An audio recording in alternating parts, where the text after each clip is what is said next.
Everybody thinks they know the Sony headphones story. A brilliant Japanese company, a pair of little foam earpieces, and the single greatest gadget of the 20th century clipped to the belt of every jogger, every commuter, every teenager on Earth. The Walkman. Freedom, music you could carry. And riding on the side of that revolution, quietly, a pair of headphones so light they barely existed. That is the romance. A design company falls in love with sound, builds the perfect object, and the world lines up to buy it. It is a lovely story. It is told at design schools. It is printed in glossy retrospectives every few years. And almost none of it explains how Sony actually made its money. Because here's the thing nobody says out loud. Sony did not get rich selling you headphones. For most of the history you're about to hear, the headphones were the cheapest part of the whole operation, and they were often the part Sony cared about least on the balance sheet. The earpieces were bait. Beautiful, engineered, genuinely brilliant bait. But bait? And once you understand what they were baiting, the whole familiar story turns inside out, and you start to see the machine that was always running underneath it. Let me give you the number that breaks the fairy tale. When the first Walkman went on sale in Japan in the summer of 1979, it carried a pair of lightweight headphones that Sony's own engineers had to invent almost from scratch because nothing that light existed yet. The player itself was priced at around 33,000 yen. In today's money, adjusting across 4 decades and a currency that has swung wildly, you are looking at the rough equivalent of a premium smartphone. For a cassette player, that could not even record. Sony's own sales team thought it would flop. Internal projections reportedly expected to shift 5,000 units a month, and they printed a first run to match that fear.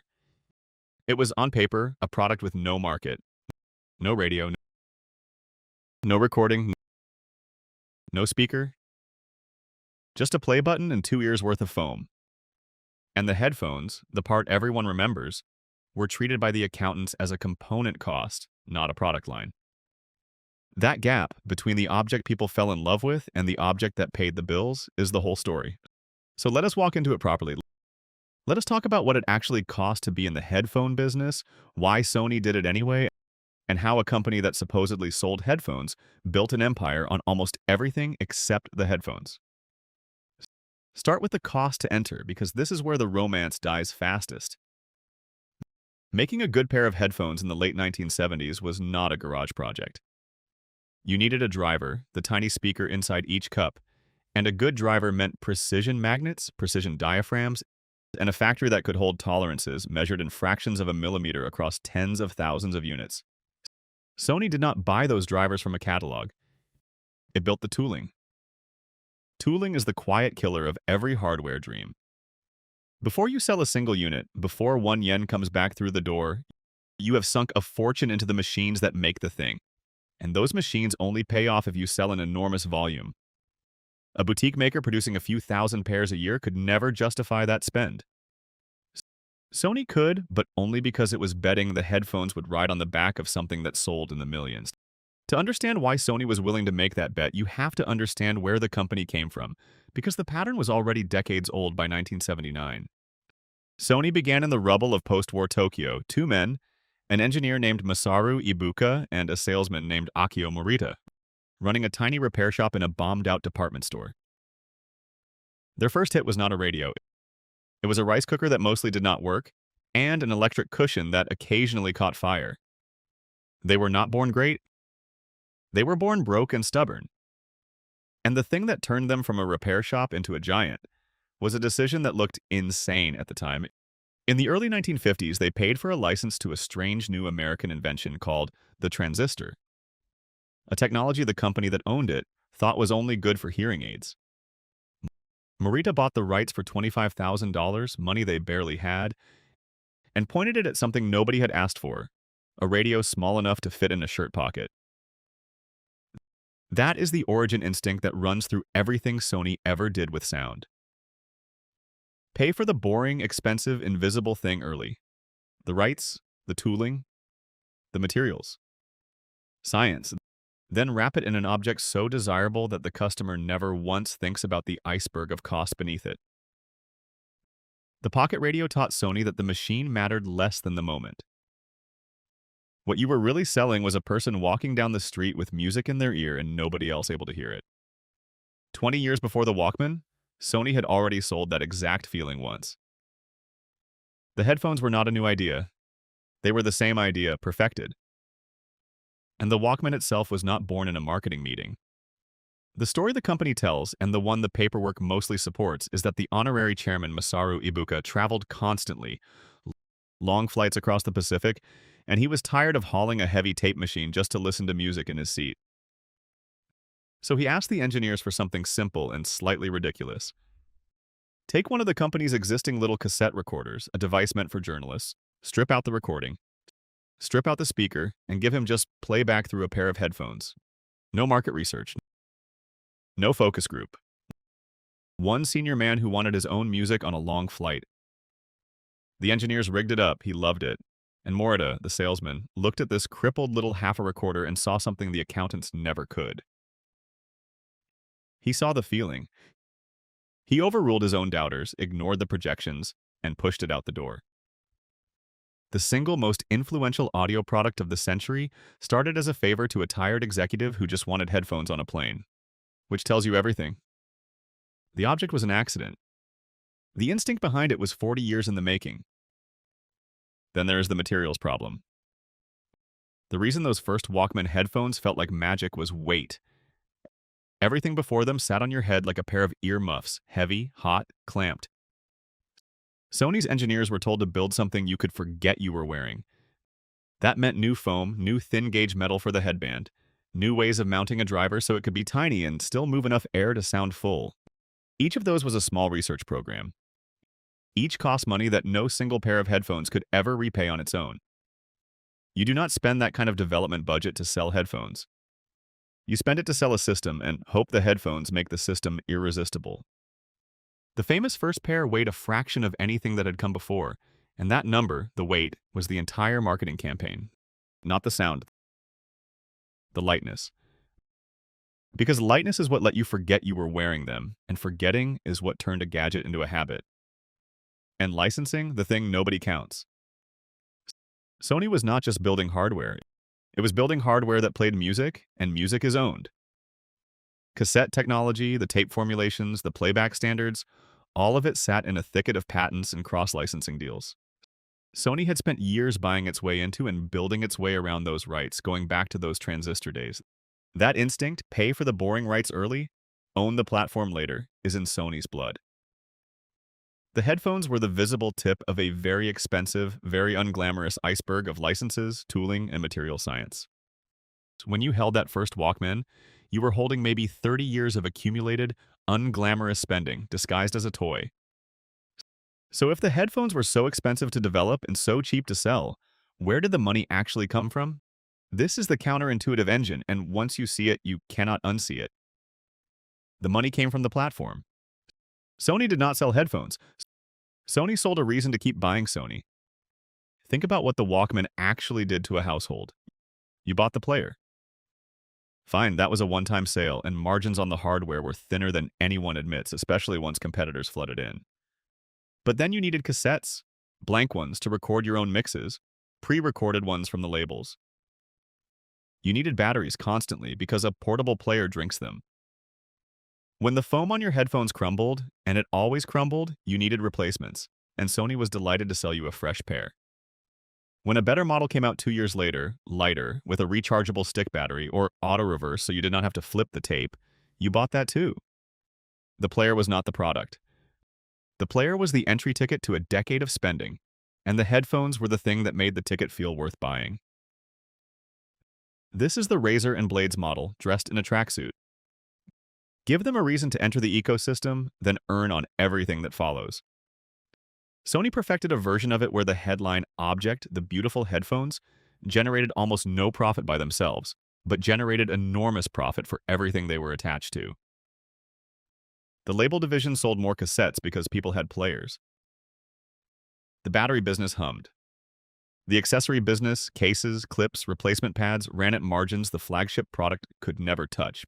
Precisely because nobody comparison shops a $2 foam pad the way they agonize over a $200 player. Every crumbled pad was a tiny, cheerful little sale, and there were tens of millions of them, year after year, quietly outperforming the headline product they were attached to. And Sony spread the bet across the whole household. It did not make one Walkman. It made dozens. A sports one that survived sweat, a tiny one for the fashion-conscious, a cheap one for the kid, an expensive one for the audiophile parent. Same engine, same headphones philosophy, a dozen different price points, so that whatever you could afford, there was a Sony-shaped door into the ecosystem waiting for you. That is not a product strategy. That is a net.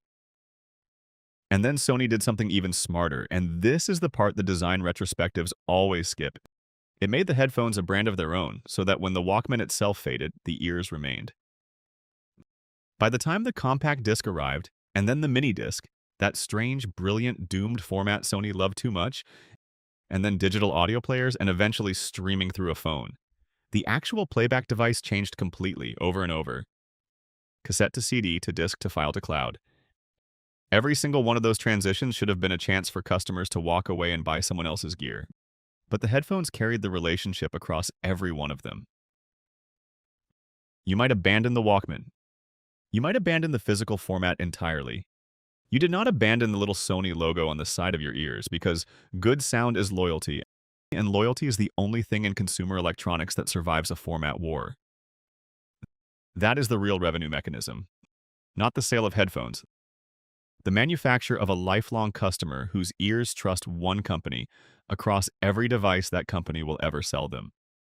When Sony launched its noise-canceling flagships decades later, the ones that now define the premium end of the market, it was not entering a new business, it was cashing a check written in 1979. Every commuter who reaches for that quiet on a plane is the grandchild of a jogger who reached for a Walkman. And Sony has been collecting on that relationship for over 40 years. The object in your hand changed beyond recognition. The company on the side of your head never did. Now the traps. Because if this were easy, everyone would do it. And the graveyard of audio brands is enormous. Here is what kills companies that do everything else right. The first trap is the margin illusion. When your flagship object generates loyalty but not profit, and your profit hides in accessories, batteries, licenses, and follow-on sales, it is terrifyingly easy for a new executive to look at the flagship, see thin margins, and cut the very thing that feeds everything else. Kill the research budget on the beautiful headphones, and 2 years later the loyalty evaporates, and with it the whole downstream river of money you never properly traced back to its source. Sony has flirted with this mistake more than once. The temptation to treat the loss leader as a loss, rather than as the engine, has hollowed out better companies than most. It is the single most common way a great hardware brand dies, and it never looks like a mistake on the day it's made. It looks like discipline. The second trap is the format trap, and Sony walked straight into it with its eyes open. Because Sony did not just make the players and the headphones. It also owned a record label and a film studio, which meant that every time a new format came along, Sony was fighting itself. The hardware division wanted the format that sold the most machines. The content division wanted the format that best protected the music it owned. Minidisc, and later its early digital music efforts, were crippled not by bad engineering, but by a company at war with its own interests, bolting copy protection onto products because one arm of Sony was terrified of what another arm of Sony might enable. Customers did not want to be protected. They wanted their music to just play.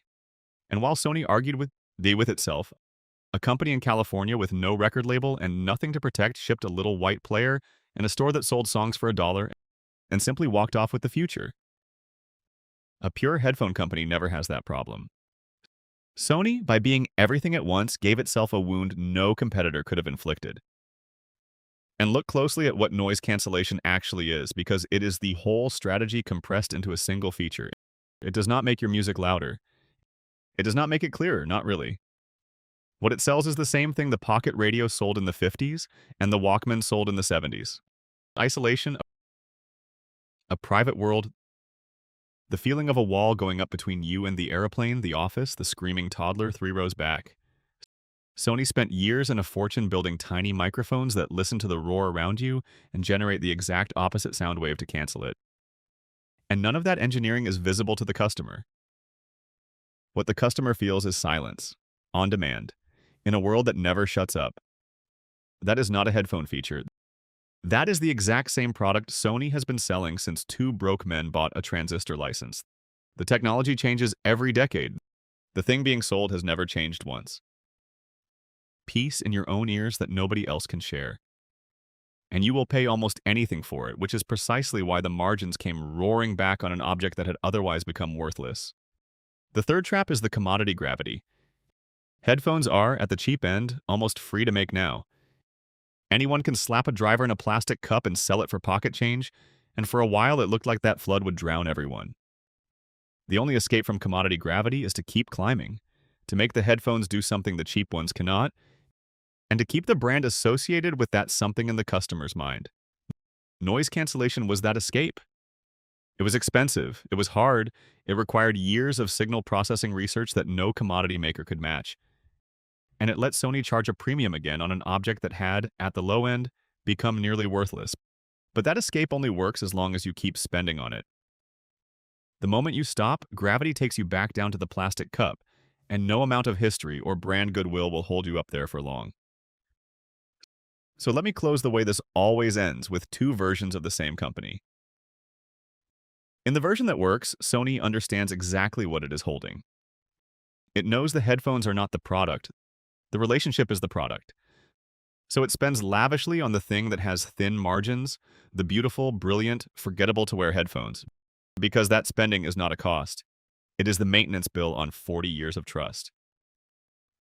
It lets the flagship run lean and earns everywhere else, on the platform, on the accessories, on the premium noise-canceling tier that only exists because it never stopped investing in sound.